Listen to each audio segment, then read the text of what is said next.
Hi, I'm Joanne Banko, author, designer, and sewing educator. And we're talking today about a travel dress that's a tank style made from a very, very interesting fabric. It's a slinky type knit. It's four-way stretch, very popular in ready-mades. So I'd like to give you a few ideas for how you might accessorize a garment like this. Let's start with some things over here. First of all, you could use a ready-made belt. We have a plain black dress. Simply add that belt and you've got a whole new style, a whole new look with taking up very little space in your suitcase. And then how about scarves? Scarves are wonderful for traveling. They can change the whole look of your garment. From a simple little infinity scarf draped over the neck, doesn't that add just a great element of style? To something maybe a little more dressy, a little more colorful, like this embroidered silk shawl. That gives a gorgeous look and of course adds a little bit of extra warmth when you're in air conditioning or traveling to a cooler climate. And then another one that I love is a pashmina that has embroidered bands and a little bit of beading. So this one is really, really special for an evening out. Same little slinky dress with a little bit of added flair from a scarf. So again, this is just about the ideal fabric for traveling. And it is really, really fun to make garments out of. How about accessorizing with embroidery? That's one of my favorite ways to accessorize a garment. So take a look at this turquoise dress. I've added embroidery to the neckline. That's the perfect place to accessorize and bring the eye to your face. But we need to be very particular in the embroidery designs that we choose for embroidering on this type of knit. It's different than most standard knits are. So let me show you a few things you want to keep in mind. First of all, this slinky type travel knit is a four-way stretch. So it stretches to a large degree on the cross grain and then also on the lengthwise grain. So the first thing we need to do is make sure we don't choose a design that's going to prevent that stretch and that drape. Take a look at this skirt and you'll see that part of the style of this is a very flowing garment that has a lot of drape.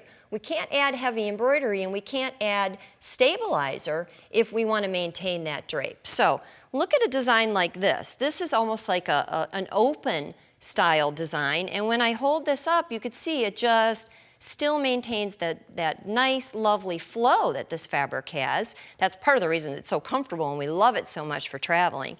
And when you look at the back, you can see no stabilizer residue left there. So how did I do that? Well, I started by adding an adhesive-backed stabilizer that is totally going to wash away. And what I want you to notice is you saw me stretch this piece. Take a look at this. No stretch factor whatsoever in either direction. That's very important when we're embroidering because we don't want it to stretch out of shape. And so we would layer those two together. They're going to stay stuck together as one. We would hoop it like you see here. We're going to add one more thing though. This slinky type travel knit is actually a ribbed knit, and you can feel that and you can actually see it. So we always want to add a water-soluble topper whenever we embroider on that type of knit. That keeps the stitches from sinking down into the fabric. Now let me show you yet another way to embroider for slinky knits, and that is not to embroider on the slinky knit at all. What I've actually chosen is a method I call off-site embroidery, and that's done by creating the embroidery designs on a base of netting or tulle. So just the ordinary type of netting that you would find in the bridal section, in the formal wear section of the fabric store. And what I like to do is obviously find a very close match and then use two layers because this fabric is, or this tulle is very, very fine, and layer it with one layer of water-soluble stabilizer, not the adhesive back kind. We don't need the adhesive for this. Layer one on top and layer one on the bottom. Hoop it together as if it were a sandwich. So you can see here I've got one already finished. I've got those layers that I just talked about. I've selected a beautiful rose embroidery design that's a very solid design. It's another thing you want to look for. You want a design that has a lot of closed sections to it, so you don't have a lot of open loose pieces. And you can see I've added one more thing around the edge. If you have an embroidery machine that has a basting feature, make sure you take advantage of that and use that to keep those layers secured together. So once I've embroidered my pieces, now the next step is for me to trim away the excess water soluble, which you see I've done here on this piece. So I've still got the netting and I've still got the water soluble layered on top and bottom. You want to leave that there and then take a pair of fine tipped curved scissors, trim really close to those edges, but leave just a very, very, very slight margin. How about if we go over to the sewing machine and I'll show you exactly how to attach that.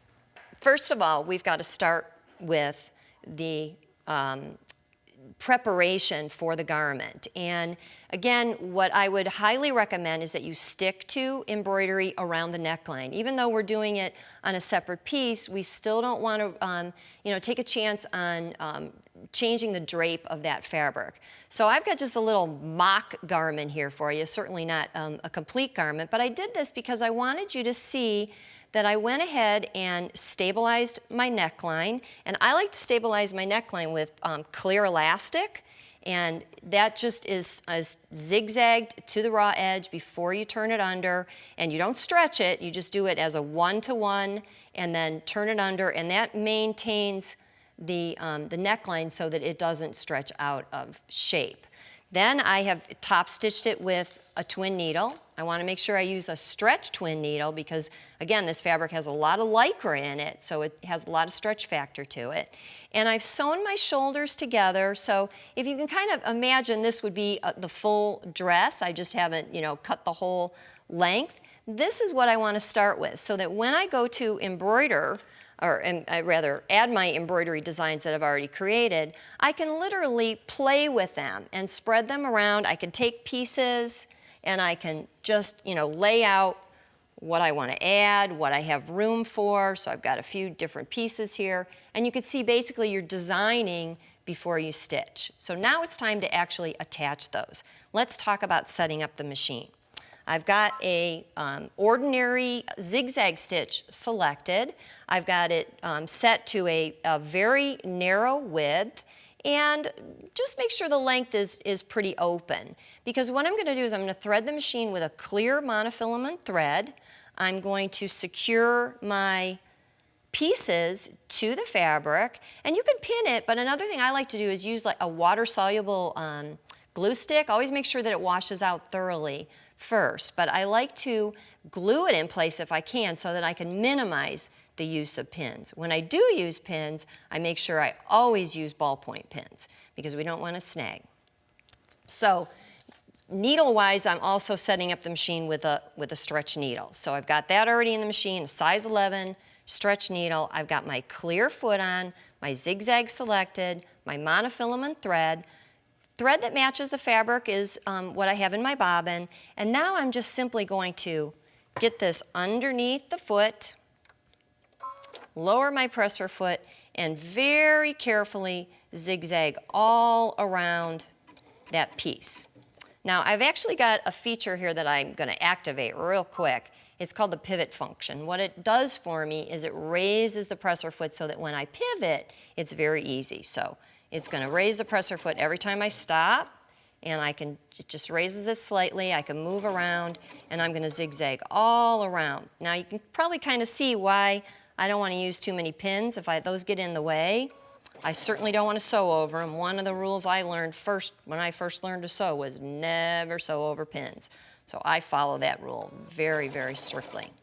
And you could, when you think about stitching these on, if you have a piece such as these long, narrow pieces, you could take the time to go all the way around, but you can also just stitch right through the center there. It'll just require a little bit of pressing when you wash and get ready to wear that garment. And speaking of pressing, make sure that you take advantage of using a press cloth. Always test first. If you have a low heat on your iron, you might be fine, but make sure you always test that as well. So I'm going to zigzag around there, and I'm just going to do a little bit more. Take this out of the machine so that you can see it, so that you can see what it looks like on the wrong side. First, if you can imagine this was all stitched, turn it around so you can see this a little bit better. See, I haven't lost my stretch factor, and that zigzag stitch just barely forms around that edge. I would completely go all the way around it, and I would have a beautiful three-dimensional embroidery design to accent as little or as much as I wanted to add. Now, how about a few tips for actually sewing on fabric like this? Well, if you have a serger, that's ideal, but if you want to do all of the sewing on your sewing machine, you could do that as well. I like to use a triple zigzag, and I actually like to do something a little bit unusual. Usually we overcast after we sew the seam. I like to overcast first, and then I like to choose a stitch that looks like a lightning bolt, and I would normally switch to my regular sewing foot, and I would sew right along that seam that I've already overcast. So that's a great way to sew that seam and have it stretch and be nicely finished. Take a look at the dress on the dress form, look at those embroidery designs. Once that design is stitched on and zigzagged on, wash out the stabilizer and you have a beautiful dress. Be sure to visit the website. We've got instructions for you and a free tip sheet for how to sew with slinky knits.